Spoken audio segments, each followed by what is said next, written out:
apa kabar? Jumpa kembali di Hidup Sehat. Dan kali ini adalah pertemuan kita pertama setelah Lebaran. Dan tentunya kami ucapkan Selamat Idul Fitri, mohon maaf lahir dan batin.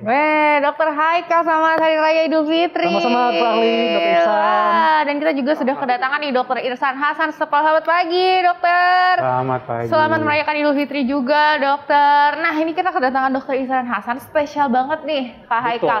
Karena hari ini kita itu kan adalah pertemuan kita setelah hari Lebaran. Iya. Saya mau tanya siapa di sini yang pas Lebaran langsung revenge ya, langsung balas dendam. Iya. Aku mau makan ini, mau makan itu, mau makan ini, makan itu. Nah, tahu nggak sih, ternyata kebiasaan kita sama Lebaran itu ada ada efeknya, ada dampaknya. Ya, dampaknya positif apa negatif? Nanti kita akan bahasnya bersama dengan Dr. Irsan Hasan nih. Ya.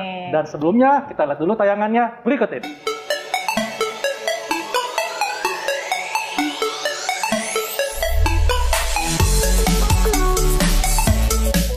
Pemirsa, setelah 1 bulan penuh kita menjalankan ibadah puasa Ramadan, akhirnya kita kembali pada rutinitas biasa, di mana aktivitas makan dilakukan 3 kali dalam sehari, mulai dari sarapan, makan siang, hingga makan malam.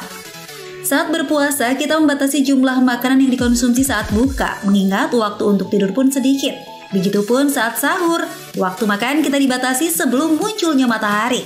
Sehingga pasti kekalapan akan terjadi saat Ramadan usai dengan menyambut hari yang fitri dengan sajian aneka makanan dan minuman yang menggiurkan.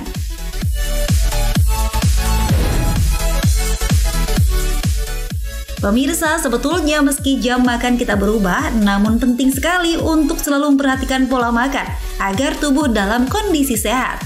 Saat bulan Ramadan, kita berangan-angan timbangan akan turun.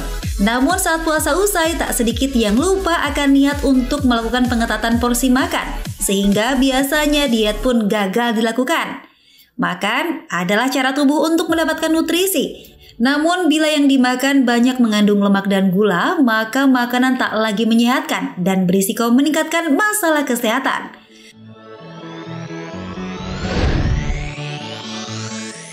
Lalu bagaimana cara mengatur pola makan yang tepat agar tubuh tetap sehat usai menjalankan ibadah puasa 1 bulan? Sebaiknya kita saksikan penjelasan dokter di studio Hidup Sehat berikut ini.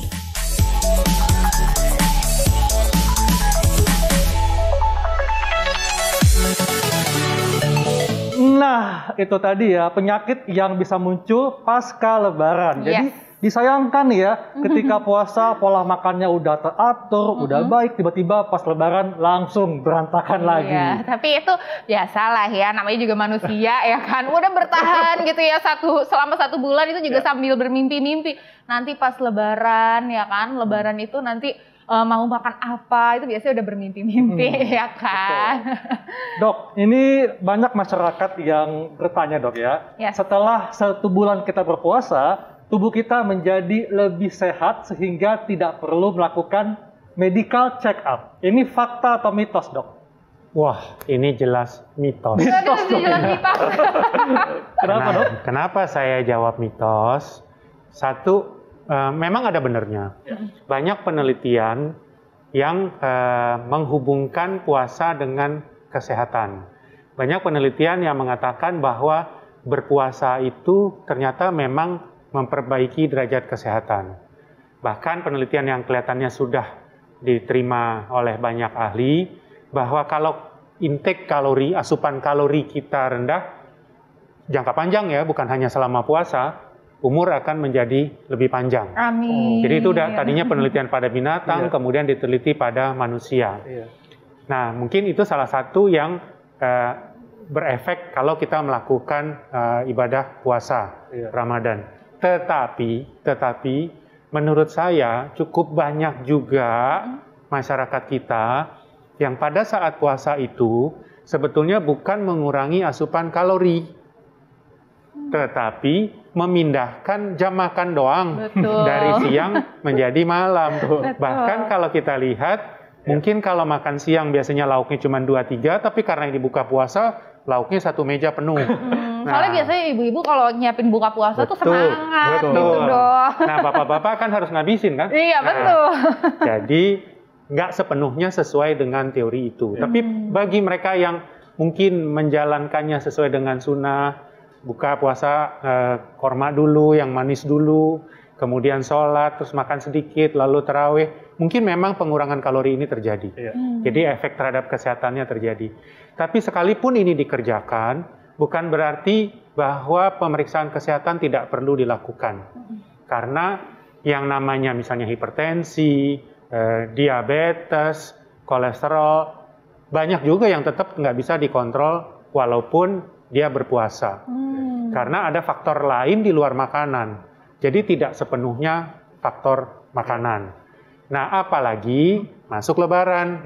Nah, banyak hal-hal nanti pada saat Lebaran yang justru membuat hal-hal yang tadinya terkontrol diumbar. Tadi kan kita udah bicarakan, diumbar, kemudian jadi naik semua. Malah justru kalau Lebaran malah jadi muncul Dok ya, hipertensi, diabetesnya, kolesterol naik. Betul. Nah ini pas banget nih sesuai dengan fakta mitos yang selanjutnya nih Dok. Makan saat Lebaran dengan porsi yang berlebih di luar kebiasaan, walaupun hanya 2 hari saja, dapat menaikkan berat badan. Ini fakta atau mitos, dokter? Jawabannya fakta. Fakta. 2 hari saja ya bisa menaikkan berat badan, pemirsa. Perjuangan kita selama 1 bulan. Ya. Banyak orang yang sudah happy nih puasa, terus berat badan turun. Nah, begitu Lebaran, jadi kadang-kadang pasien datang ke saya, misalnya pasien yang ke saya itu karena obesitas, karena perlemakan hati. Lalu saya bilang, nanti kontrol ya. Oh iya Dok, habis puasa nanti biasanya berat badan saya turun nih. Mudah-mudahan tes labnya juga ikut bagus. Oh iya, mari kita berharap. Ternyata begitu dia datang, dia kan datangnya nggak langsung Lebaran hari pertama. Nanti udah praktek buka, rumah sakit buka, dia baru datang gitu. Baru cek lab, beratnya udah naik lagi. Memang naik itu nggak langsung berkilo-kilo ya. Mungkin naik 0,5 kilo, mungkin naik 1 kilo, tapi efek itu bisa terjadi dalam waktu cepat. Oke. Dok, ini kan ketika Lebaran itu banyak tuh makanannya bersantan, makanan manis ya, berlemak juga, rendang, opor ayam, kue-kue. Dan tentunya selama berpuasa kita membatasi Dok, makanan kita kan.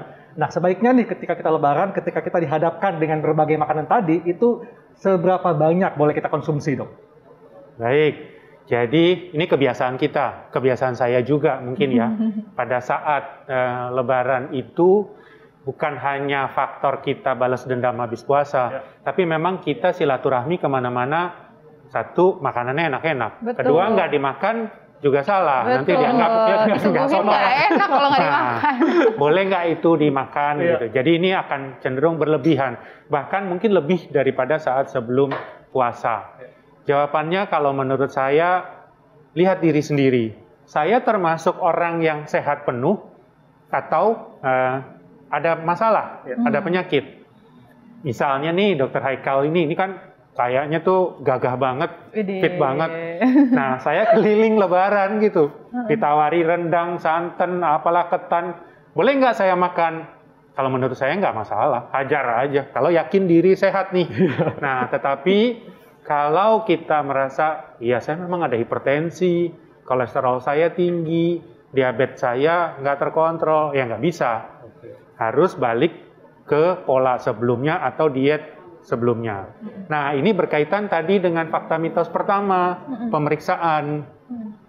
Kadangkala kita nggak menyadari itu. Nah itu harus dilakukan dengan pemeriksaan check up. Tadi kan bukan berarti check up serenceng yang banyak itu. Jadi pulang dari silaturahmi, ukur tensi, naik nggak ya? Nah, kita habis keliling, biasanya kan kaitannya terutama dengan asin ya, dengan garam, karena natriumnya tinggi.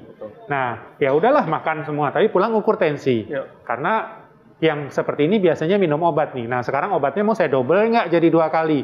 Tergantung dari tensi yang diukur itu. Juga kan banyak tes-tes gula tuh. Nah, jangan menunggu sampai gulanya melonjak.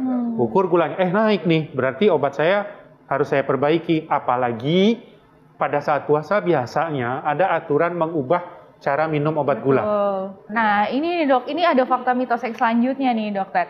Perbanyaklah konsumsi buah dan sayur untuk menetralisir makanan Lebaran yang cenderung berlemak. Ini fakta atau mitos dokter? Tapi jangan dijawab dulu dokter, sesaat lagi kita akan kembali tetap di Hidup Sehat.